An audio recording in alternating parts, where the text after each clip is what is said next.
জয় মা তারা। আমি জ্যোতিষাচার্য তাপসাসী হস্তরেখা নিয়ে আবার আপনাদের সামনে এসেছি।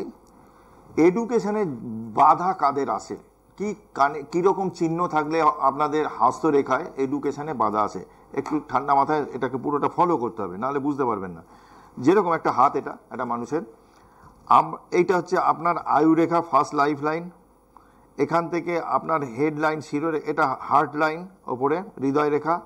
এইখান থেকে শুরু হচ্ছে আপনার মস্তিষ্ক লাইন বা এডুকেশনের জায়গা। যাদের মস্তিষ্ক রেখা এরকম ঢালু হয়ে চন্দ্রের ক্ষেত্রের দিকে চলে আসবে, নিচু দিকে থাকবে, তাদের কিন্তু এডুকেশনে বাধা আসবে। এডুকেশনে বাধা মানে সেই মেরিট খারাপ তার জন্যে বাধা এমন নয়। এমনও হতে পারে যে শরীর খুব খারাপ করলো, পড়াশোনা ঠিকমতো করতে পারলো না, তার জন্য একটা ইয়ার লস হয়ে গেল।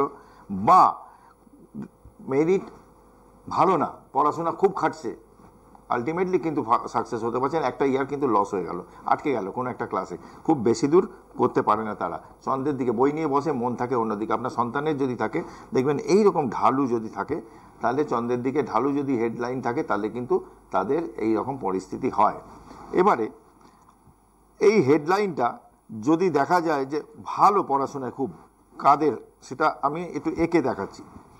এই হেডলাইনটা যাদের এখান থেকে স্ট্রেট চলে আসবে এরকম, এরা লাইফে কিন্তু পড়াশোনায় কিন্তু অনেক দূর যেতে পারবে, এডুকেশন জগতে অনেক দূর যেতে পারবে।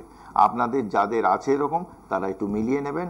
আবারও আসবো আপনাদের সামনে এরকম ছোট ছোট ভিডিও নিয়ে। ভালো থাকবেন। জয় মা তারা, জয় জয় তারা।